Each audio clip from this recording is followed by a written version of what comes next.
Si habéis abierto una librería solo de escritoras mujeres, entonces yo puedo abrir una solo de escritores hombres. Tienes tu respuesta, ¿sabes?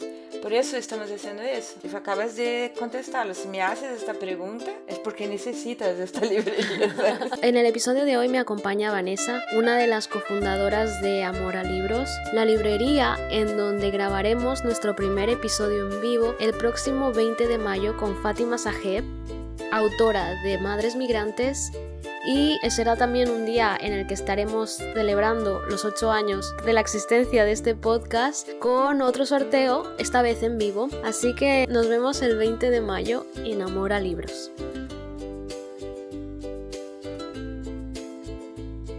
Estás escuchando el episodio 63 de Ni de aquí ni de allí, un podcast para quienes se sienten de todas partes y de ninguna. Me acompaña Vanessa, cofundadora de Amor a Libros. También teníamos invitada a Anita, pero bueno, por temas de agenda es bastante difícil cuadrar. Sí, bueno, acabamos...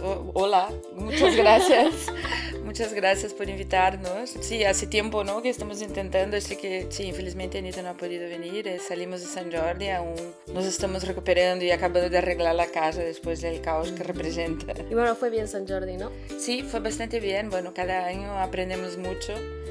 Siempre decimos que vamos a aprender y el año siguiente no vamos a hacer los mismos errores. Al final algunos se repiten, pero vemos que estamos mejorando. Cada año lo llevamos mejor.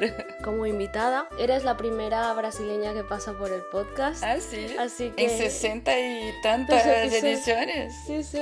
Porque no se ha dado la coincidencia de poder invitarlos al podcast también. Es verdad que también hablamos entre los brasileños y es una conversación bastante presente en Brasil. Somos latinos, pero no somos latinos como hispanohablantes, ¿no? Brasil es demasiado grande, es continental, ¿no? Entonces estamos un poco aislados, de hecho, de América Latina, es decir, en el sentido lingüístico y de conocer las culturas, no es como con los hispanohablantes, ¿no? Creo que tenéis una cercanía por temas de idioma y colonización, etcétera, que es bastante, es alejado, la verdad, sí, de la cultura brasileña. Pero aún así, hay una novela que a mí me marcó en la infancia brasileña, El Clon.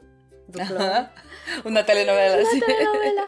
Y claro, yo ya cuando me hice mayor y empecé a conocer otros latinos, me hablaban de telenovelas venezolanas, pero yo no viví ese pic. O sea, yo no la recuerdo, era muy pequeña, pero sí me acuerdo de estar enganchadísima a esa telenovela y era brasileña. Entonces cuando fui mayor lo busqué y yo pensaba que era mexicana porque yo la vi doblada. Claro. Y cuando vi que era brasileña fue en plan, ¡ah! Brasil hace novelas. Sí, eso tenemos en común con varios países de América Latina. De hecho, tenemos mucho en común, pero creo que esta barrera lingüística, digamos, es algo... Y el tamaño, creo que el tamaño... Somos bastante autocentrados, yo diría, en el sentido de consumir cultura. Creo que es algo que ha cambiado en los últimos años, pero también yo ya salí de Brasil hace más de 20 años, entonces me cuesta un poco entender todas las dinámicas de lo que está pasando ahora. Mientras vivía ahí aún, sentía eso. Consumimos mucha cultura de Brasil mismo. Miramos fuera, pero no con los mismos ojos. Creo que hay mucha producción y es eso, creo que el tamaño tiene mucho que ver también. Dices que saliste de Brasil hace 20 años. ¿Cuál fue tu primer país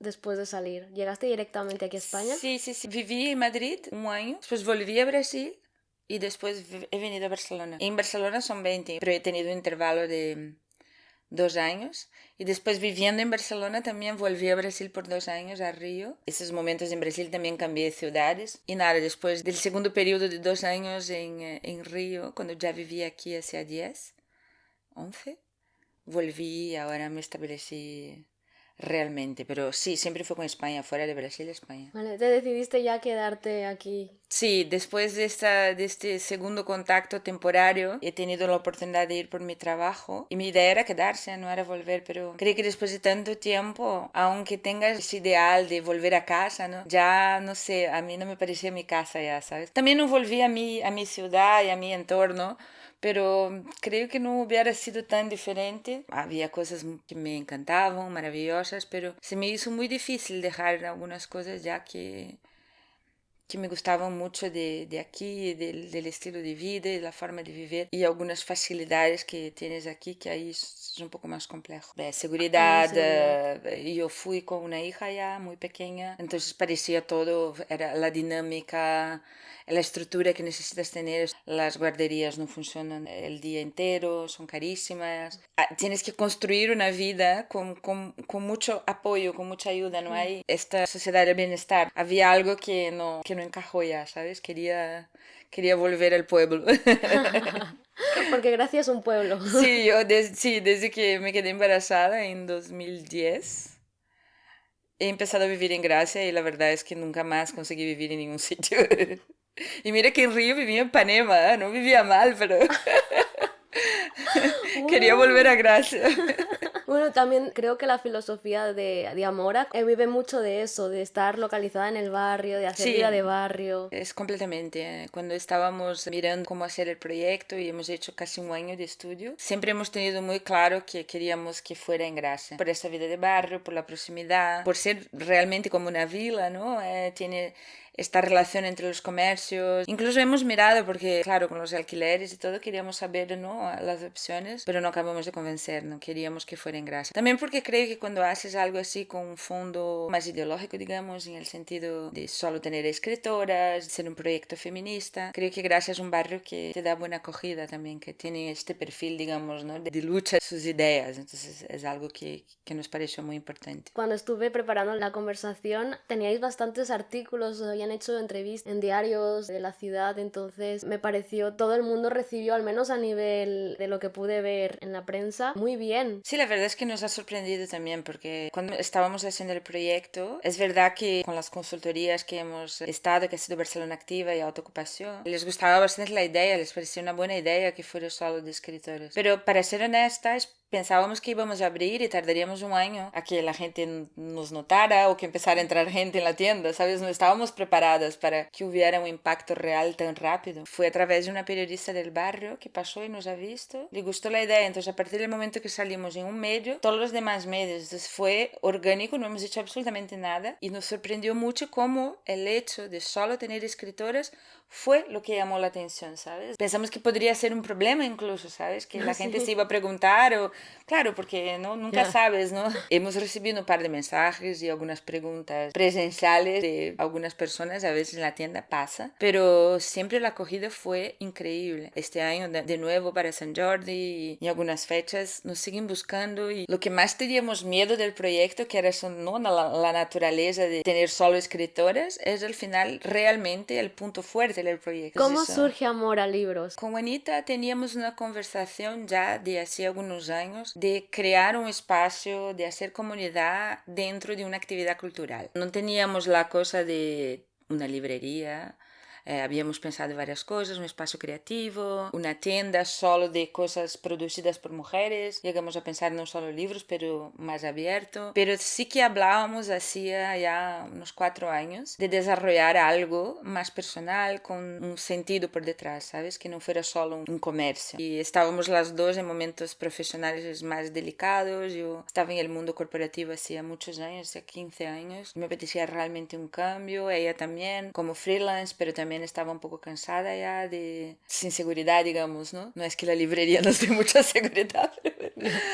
Entonces, cuando empezamos a hacer el proyecto, sí que la idea estaba un poco más abierta, pero teníamos claro que en el fondo queríamos hacer algo con un fondo feminista y un espacio de comunidad, crear barrio, que fuera un espacio de discusión donde crear cosas, ¿sabes? Y ahí la librería, bueno, por la comunicación que tengo con amigos de Brasil que tienen el proyecto en Brasil, porque Amora existe en Brasil también, pero como un club de asignatura solamente, no tiene espacio físico. Empezamos a pensar en coger este proyecto e implementarlo aquí, digamos, de otra forma, y al final cuajó. Empezamos en el Barcelona Activa, después fuimos a Autoocupación, que no es una estructura tan grande, entonces iba mejor con lo que queríamos. Todos los números cerraban y la idea fue agradando. La cosa se desarrolló de una forma muy natural, digamos, para que fuera la librería y no ninguna otra idea. Pero es verdad que no siempre tienes plan B, ¿no? No sé si te pasó a ti alguna vez, ya tienes un trabajo más o de oficina, un trabajo en los momentos de bajón, siempre tienes un plan B, ¿no? Ah, no, cuando vaya a jubilarme o no sé, quiero hacer tal cosa, un Airbnb o voy a hacer un bread and breakfast en la montaña, voy a... Sí, tengo una amiga que mi plan era una librería de segunda mano, ¿sabes? Como para jubilarme, pero pensaba segunda mano porque me gustan los libros que han pasado por gente, ¿sabes? Que tienen las páginas dobladas, a veces Libros anotaciones. con historia, Sí, doble historia, ¿no? sí. Entonces, eso era lo que yo pensaba para mí de, bueno, si me jubilo o me prejubilo o algo así. Y mi amiga, que me gusta mucho más su idea, pero era un poco más difícil de realizar, es librería con cafetería y jardinería. O sea, ella quiere vender flores también. Sí, es lindo. Sí, pero pienso, a mí, bueno, porque a mí no se me dan bien las plantas. Entonces pensaba, uff, es mucho trabajo, o sea, solo las flores me van a tomar mucho tiempo. Pero te digo, dentro de, hemos visto sobre emprendedorismo hasta ahora, yo creo que de no hacerlo solo, para nosotras es, bueno, creo que Anita comparte esta idea conmigo porque ya hemos hablado muchas veces. Yo casi veo eso como esencial porque yo no me imagino, si hubiera abierto Amora sola, yo creo que ya no estaría aquí, ¿sabes? Y también tenemos perfiles complementarios, es decir, creo que si sigues con con tu idea, eso es una cosa importante. Perfiles complementarios porque al final cuando la gente tiene las mismas habilidades es muy fácil pisarse, ¿sabes? O discutir y vemos que como cada una domina áreas diferentes, pues lo vamos haciendo de forma casi natural. Obvio que discutimos y tenemos, ¿no?, problemas y ideas que cada una con su espacio y su forma de hacerlo, ¿sabes? Así que puedes abrir una librería con jardinería y no hacer la jardinería, ¿sabes? Claro, eso es la cosa que me puedo desentender. Yo mismo en Amora tenemos varias plantas y solo Anita cuida de las plantas. Qué guay. Y bueno, hemos entrado en materia muy rápido, sobre todo porque ya nos has hablado Sí, si del tú eres de origen de casa y Amora, todo. claro, sí. Y súper bien, pero bueno, creo que para poner contexto, estamos hablando de una librería en el barrio de Gracia, donde vivimos. Creo que Anita también vive aquí. No, Anita vive en Les Corts, pero bueno, ahora pasa mucho tiempo aquí. Pero bueno, Vanessa vive aquí seguro, en Sí. Gracia. Yo también vivo aquí. Sí, yo conocí la librería porque hicimos una de las presentaciones en Amora de la antología hace 2 años, en el 24 creo. Yo, mujer Sí. migrante. Y creo que no había vuelto a pisar la librería, pero os acordabais de mí por mi padre. Sí, por tu historia y fue súper bueno, tu padre fantástico. Todo el mundo llorando en la librería. Fue una de nuestras primeras presentaciones. Fue nuestra primera, bueno, habíamos tenido una presentación de poesía un poco antes de una editorial alternativa muy chula, pero la vuestra llenó, porque erais varias, ¿no?, escritoras y habéis traído todos los amigos, la familia. Fue la primera grande presentación de Amora, ¿sabes? Ay, qué bien. Sí, Qué sí, eso se quedó ahí, ¿sabes? Grabado a fuego, ¿sabes? Sí. Qué bonito. Bueno, a mí me encantó el espacio, descubriros, ver lo que estabais haciendo y seguiros y ver cómo vais haciendo una variedad de cosas. No solo presentaciones, o sea, hacéis talleres de escritura. Vi que teníais en el espacio también catas de vinos, ¿puede Sí, ser? hemos hecho un par para probar. Es verdad que, bueno, como conoces el espacio, la gente que está escuchando puede imaginar, tenemos 40 metros cuadrados. Entonces es un espacio pequeño, no tenemos una sala dedicada, pero intentamos, creo que es algo importante para el barrio y para la gente, que se construya una comunidad, ¿no? Que se puede usar ese espacio de diversas formas, es maravilloso, me parece. Entonces intentamos hacer muchas actividades, la verdad es que, y con eso sí, la gente empieza a sentir que es un espacio seguro, por ejemplo, en las actividades o en las presentaciones, la gente realmente comparte sus ideas y se abre, es muy bonito porque quizá también por ser pequeño es como muy casitas, no son cosas formales, la gente se siente en general muy cómoda ahí, ¿sabes? Siempre intentamos todo lo que podemos hacer y que está dentro de lo que creemos, el espacio siempre estará abierto. ¿Y qué creéis?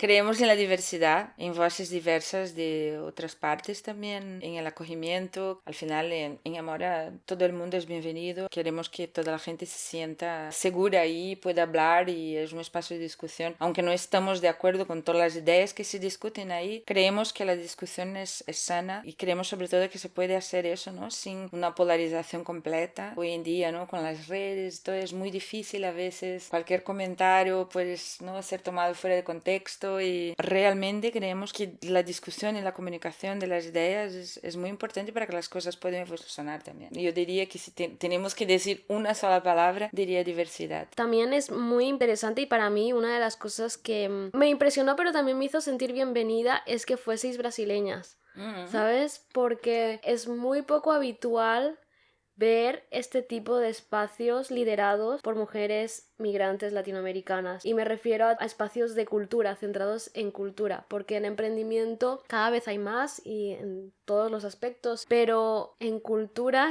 librería, feminista, en Gracia, o sea, para mí, o sea, era la combinación de todo. Quería saber si al momento de abrir el espacio encontrasteis alguna dificultad en ese aspecto, por querer abrir una librería feminista en un barrio que, como has dicho, acoge muy bien estas ideas. Sí, también hay fiestas cada 2 por 3 muy catalanas, siempre Sí. están con las Sí, llagadas. tiene una cultura muy arraigada, sí tienes Sí. razón. A ver, no hubo una barrera clara. Hemos tenido esas asesorías, principalmente con la autoocupación, que nos ayudó. Fue increíble, todas las puertas abiertas, mucho apoyo. Yo diría que para hacer el proyecto teníamos una cosa interna que nos decía: ¿qué estamos haciendo? Exactamente lo que has dicho, dos brasileñas abriendo una librería aquí.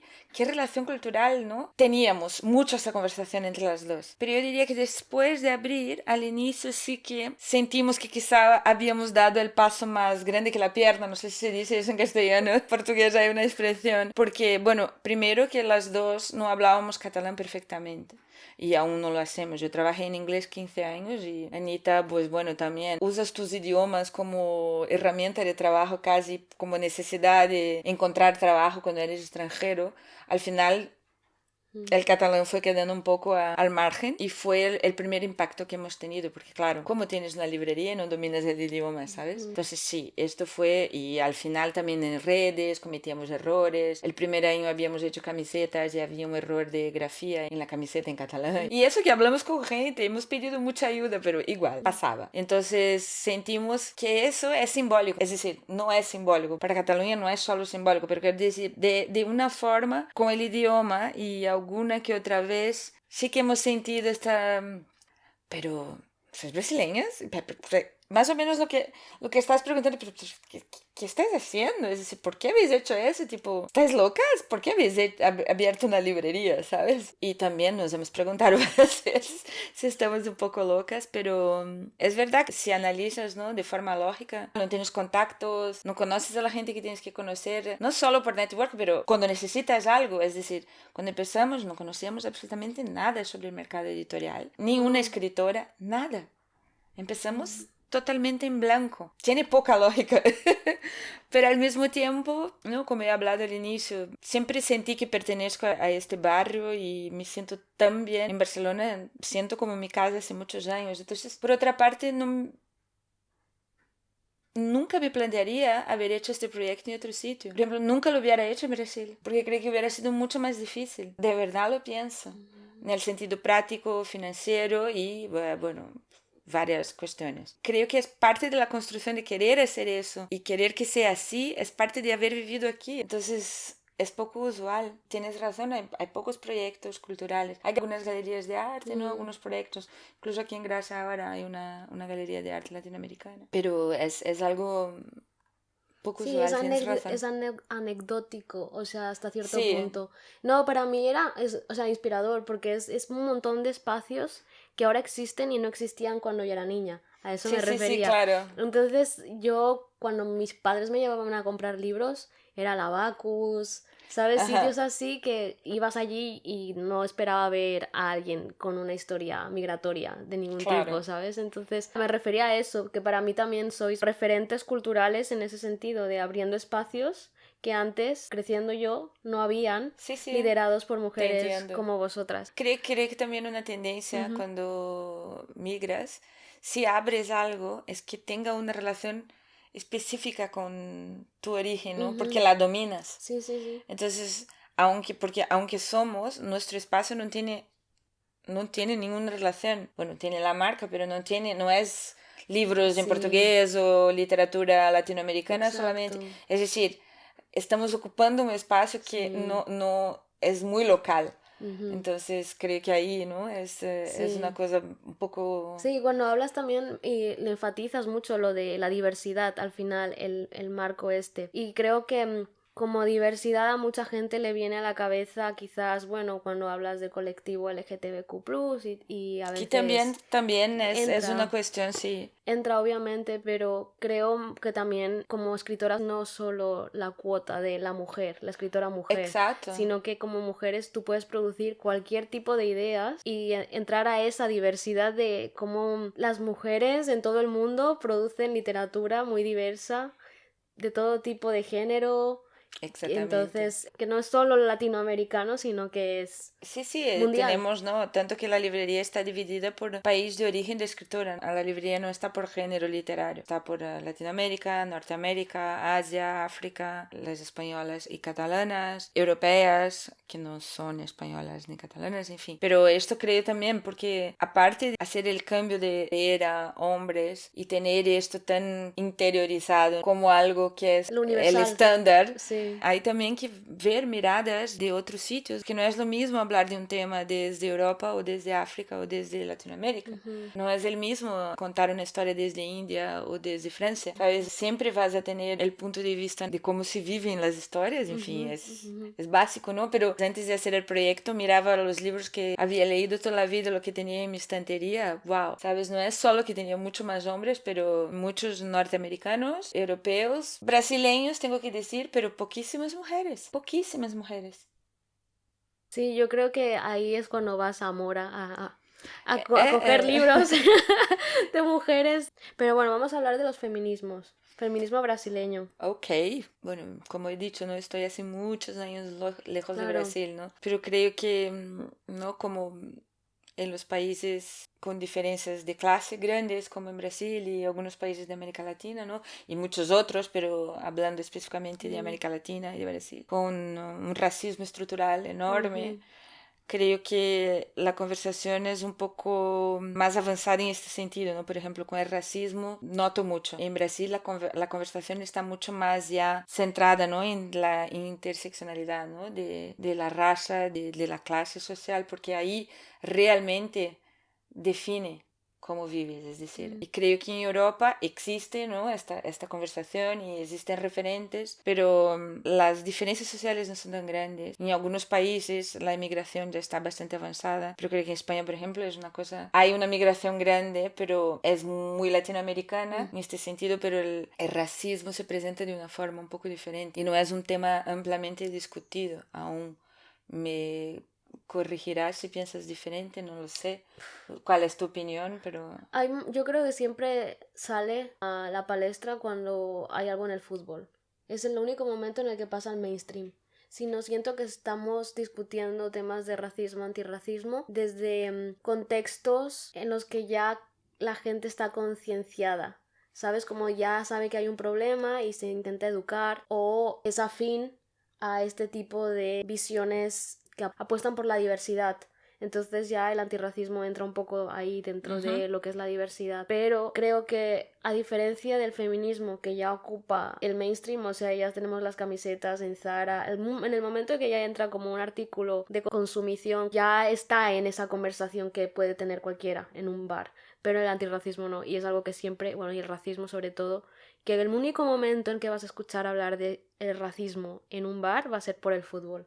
En el momento que hay un jugador de fútbol que lo sufre, que se sí, queja o que se calla, pero los medios empiezan a hablar del tema. Espero que cambie, pero tienes razón. O sea, no al nivel de Brasil, porque el mes pasado o hace 2 meses vi que en Brasil arrestaron a una argentina por insultos sí. racistas y con pena de cárcel Sí, además. sí, tiene el racismo es un crimen en Brasil. Ujú, Pero creo que también es recién el tema de incluir el racismo dentro del feminismo, porque temas racistas han crecido, aunque el racismo estructural no sabría decir realmente cuánto ha cambiado. Te digo de nuevo, yo leo cosas, sé, pero no estoy ahí hace muchos años. Creo que estructuralmente la cosa está muy mal aún. Pero es verdad que en los medios, en la televisión, es un tema de conversación. Y dentro de la pauta del feminismo, pero quien lleva el tema dentro de la pauta del feminismo son las mujeres racializadas. No es tanto un tema amplio, creo. Pero de nuevo, estoy hablando de algo que no domino totalmente porque creo que pierdo mucho de no verlo así. Pero es verdad que hay escritoras y hay una discusión que no había hace 10 años. Ahora, una cosa, estaba hablando con una cliente incluso de amor el otro día. Una cosa que se me escapó totalmente por muchos años y en el último año estamos buscando y creo que incluso es algo que falta en Amora. Son los referentes del feminismo desde los povos originarios, de las comunidades indígenas. Entonces, eso también es un movimiento que en los últimos años está mucho más evidente en Brasil porque existió siempre, pero nunca fue tan evidente. Y hay escritoras, incluso he empezado a leer hace poco una escritora que se llama Jenny Núñez, es de los povos originarios y defiende toda, pero que hablaba con este cliente que hay muchos, desde el feminismo europeo, desde el feminismo norteamericano incluso, se mira poco a la cultura indígena y a varias dinámicas como referencia realmente para traer al feminismo, no atraer al feminismo. Ahí también desconozco completamente, pero es algo que me llamó mucho la atención, cómo incluso estando dentro del medio y buscando referencias y viviendo de los libros y hablando del tema, ¿cómo se nos ha pasado eso, sabes? No También, hay también prácticamente. se publican en editoriales muy independientes. Exacto, es lo que hablé con... entonces dije, mira, sí es verdad que es algo que sí buscamos ahora, pero no, primero no es fácilmente, pero creo que es algo que puede ser muy interesante porque hay muchas prácticas, también pueden ser sociedades muy machistas, no estoy idealizando, pero hay muchas cosas, ¿no? Como el género, la percepción del género, la poligamia, en fin. Bueno, matriarcado. El matriarcado, sí, Para si muchos de empezamos a estos entrar más, en muchas cosas, ¿no? Se puede ver desde de otras perspectivas, sobre todo eso, no es para anular una perspectiva, pero sino que traer más enriquecimiento, ¿no? De perspectivas y experiencias y cosas que nos puedan ayudar. No ha sido siempre así, no, eso no es el natural, eso es una construcción, ¿sabes? Sí, bueno, también cuando estudiaba teníamos que hacer un proyecto en grupo. Se supone que hacíamos culturas del sur global, pero estaba muy eurocentrado.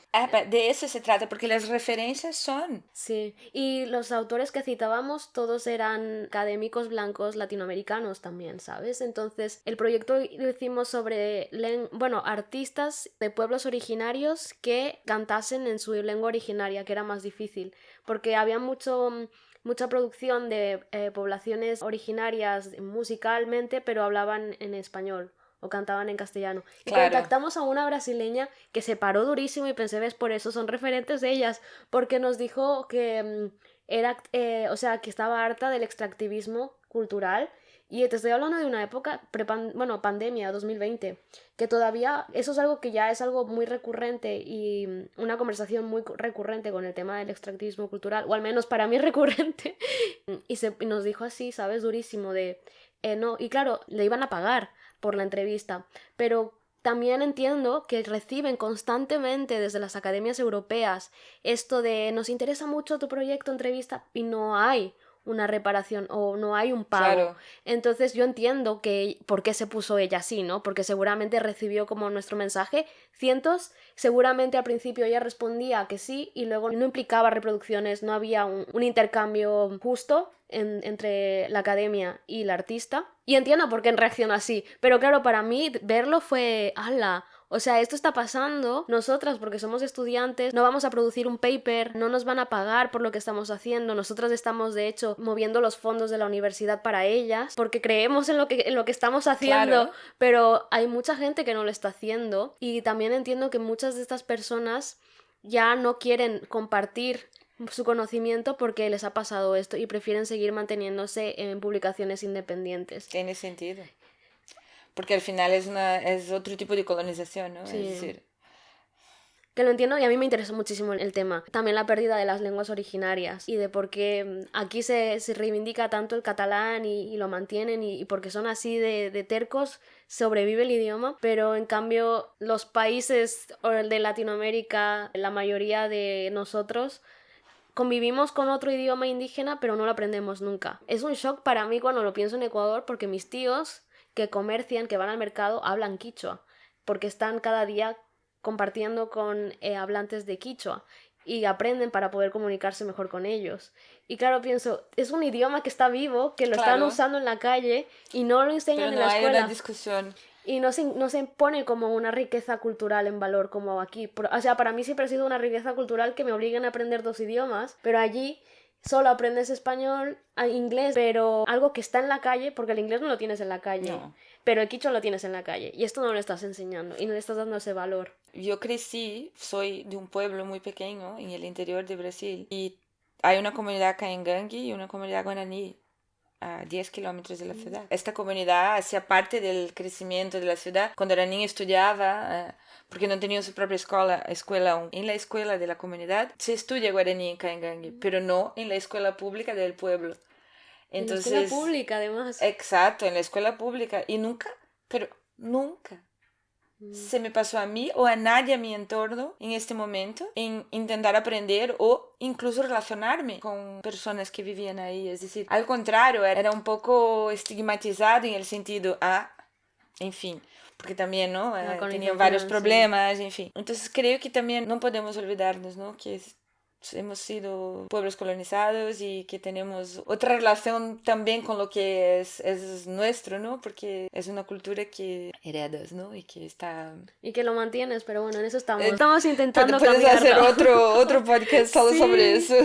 Bueno, pero hace tiempo que no tenía una conversación sobre esto, así que gracias. Es un tema complicado también porque hay muchos matices y cuando no estás totalmente dentro es difícil, pero bueno. Que para mí es importante tener en cuenta porque aceptar mis rasgos creciendo en unas sociedades como esta, donde no eran comunes, también fue todo un tema, que mis rasgos cuentan una historia, sí muy triste, pero también una historia de supervivencia, de cultural, que se mantuvo. Mi abuelita se seguía haciendo trenzas largas, eternas, y seguía teniendo el pelo tan grueso, hasta mi bisabuela. Quiero decir, son cosas que siento que me conectan y que cuentan una historia, y que soy parte de esa historia, y la puedo conocer y que está de alguna manera a mi alcance. Y eso, como diáspora, lo valoro mucho porque cada diáspora tiene lo suyo y creo que la nuestra, a veces nos quedamos con la superficie de la fiesta y el baile, pero hay mucho más allá. Sí, hay mucho más, sí. Hay mucho más.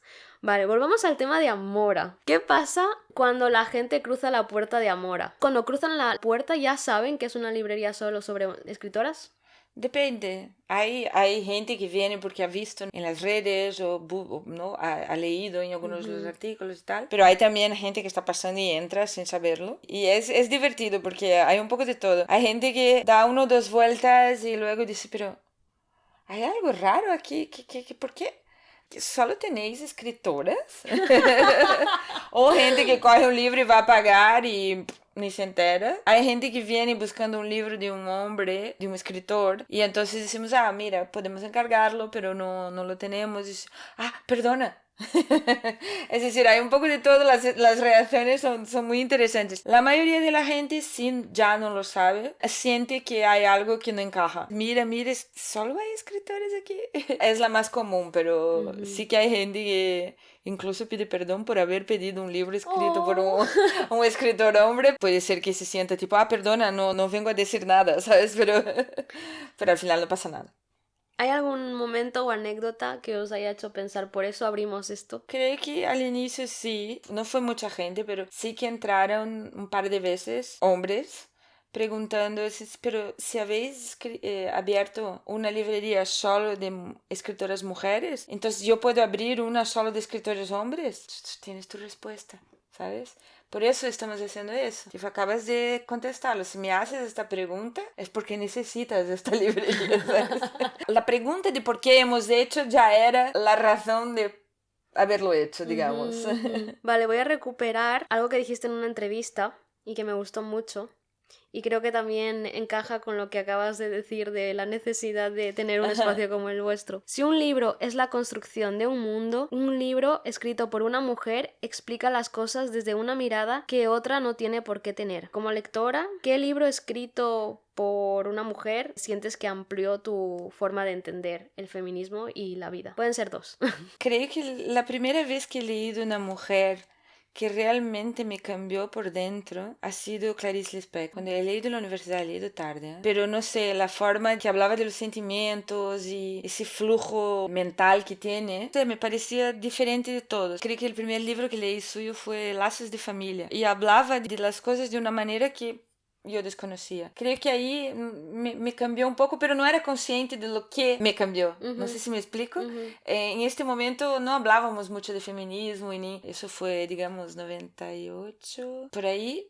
Un poco antes de los 2000. Era un otro momento, no había redes, no teníamos la conversación con las palabras correctas, digamos. Hablábamos del tema, pero de una forma diferente. Pero no sé, al leerla algo me ha hecho un clic. Y después, tarde también, había leído ya La habitación propia de Virginia Woolf. Justo antes de abrir Amora volví a leer y ahí se me entró completamente diferente, ¿sabes? Porque al final es un libro denso, no es un libro de fácil digestión, pero teniendo la cabeza puesta en un proyecto feminista y además en una librería, leí ese libro y digo, qué mierda, es tan actual aún. Primero pensamiento, de verdad, sigue tan actual. Y segundo digo, madre mía, ¿es eso lo que estamos haciendo? ¿Es lo que estaba hablando esta mujer hace 50 años? Lo estamos haciendo lo mismo aún.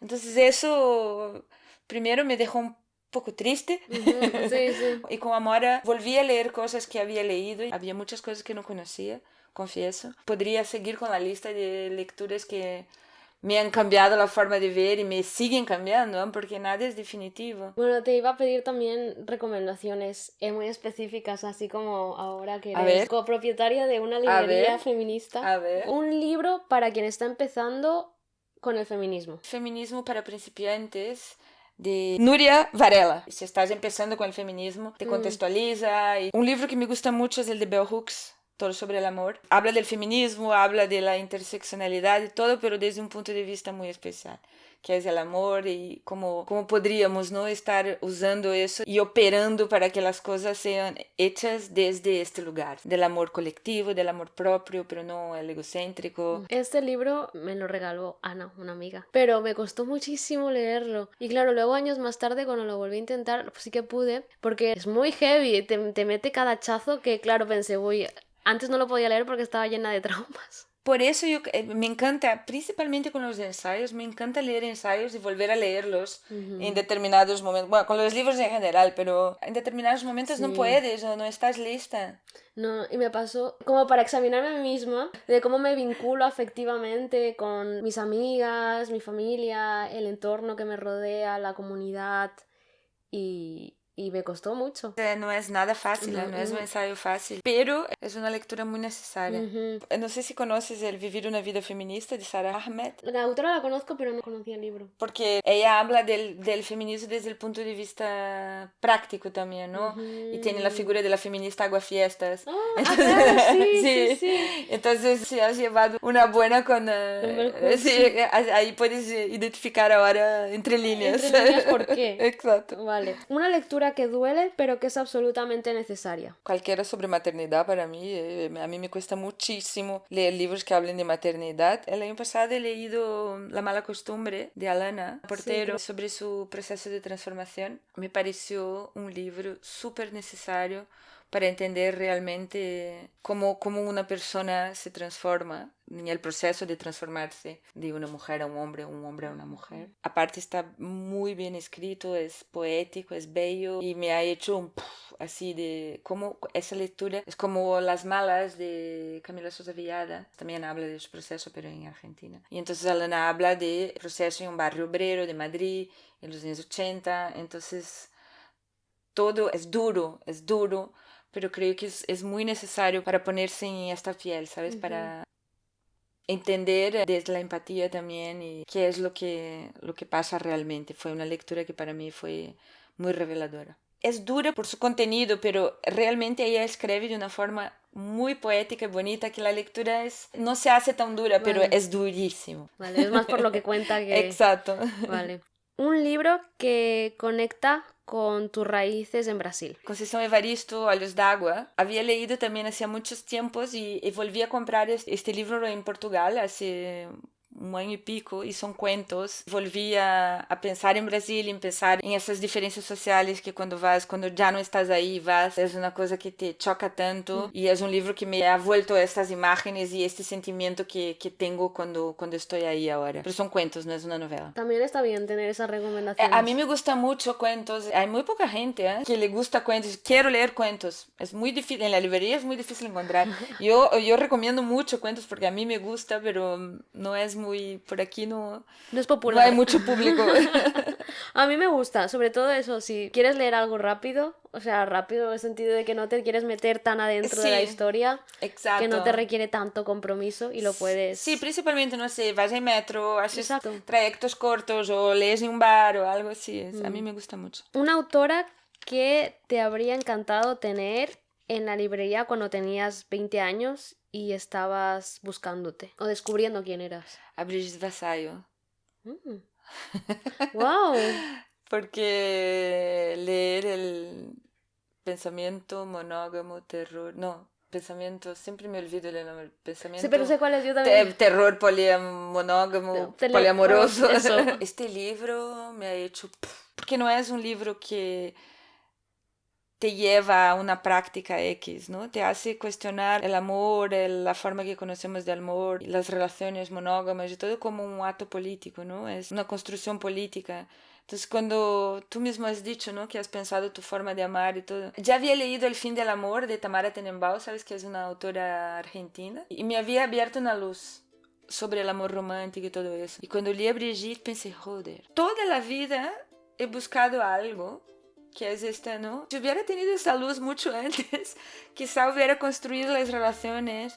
No, estoy muy feliz con la vida que he construido y con las relaciones que he tenido. Creo que he tenido muy pocos problemas en estos aspectos no serios, pero la cuestión del amor romántico y de la jerarquización de los afectos es algo que hoy me provoca un interés muy grande y una curiosidad de entender cómo esta teoría puede ser llevada realmente a la práctica y cómo puede construir una nueva forma de relacionarse y amar a la gente sin poner esta idea del amor romántico y de la pareja en el centro de absolutamente toda tu vida. No tengo respuestas, pero digo, cuando leí este libro algo se me cruzó. Empezó con lo de Tamara y eso, entonces me hubiera gustado leer cosas así con 20 años.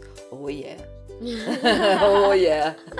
Muchísimo. Y también sobre bisexualidad y sobre, no soy de tu generación, soy una más, ¿no? Somos una generación que ha tenido libertad y ha podido hacer cosas y todo, pero de una forma un poco compulsoria. Era lo que tocaba, entonces vale, puedes ser libre, puedes hacer lo que quieras, pero dentro de este paréntesis, sí. ¿No? Desde que luego te cases, tengas un hijo y seas heterosexual, ¿sabes? Puedes hazlo, pero luego, principalmente, ¿no?, hablando de mi realidad personal también, de dónde vengo, de un pueblo, etcétera, etcétera. Sí, me hubiera gustado. No sé si hubiera cambiado algo, porque digo, son ideas que me seducen mucho, pero también me hace preguntar muchas cosas, hasta dónde, ¿no?, uno puede traer lo que cree, ¿no?, esa ideología para su vida, cómo cambiar estos padrones tan antiguos y tan arraigados en ti mismo, ¿sabes? Cómo educar a una persona, en mi caso que soy madre, con estos otros conceptos cuando aún los entornos son tan tradicionales, sí. ¿Sabes? Es todo un desafío, pues ya está. Muchas gracias. Gracias a ti, nos fuimos lejos, ¿no? Sí, me encantó, creo que es lo bonito de que todas las cosas que has leído, las vivencias que traes y el espacio que has creado con Anita, que se transmite, se respira esa energía y bueno, se facilita la conversación. Muchas gracias, me alegro mucho y mucho éxito, ¿no?, con el podcast. Luego estaremos en Amora, ¿no?, grabando uno. Sí, vamos a estar el 20 de mayo, vamos a estar con Fátima Saheb, poeta y activista, autora de Madres Migrantes. Ese día vamos a sortear un libro en directo en Amora. Y por lo tanto os podéis llevar el libro gratis y firmado y así conocer también a Vanessa y a Anita y la librería. Y eso, muchas gracias por escuchar este episodio. Gracias.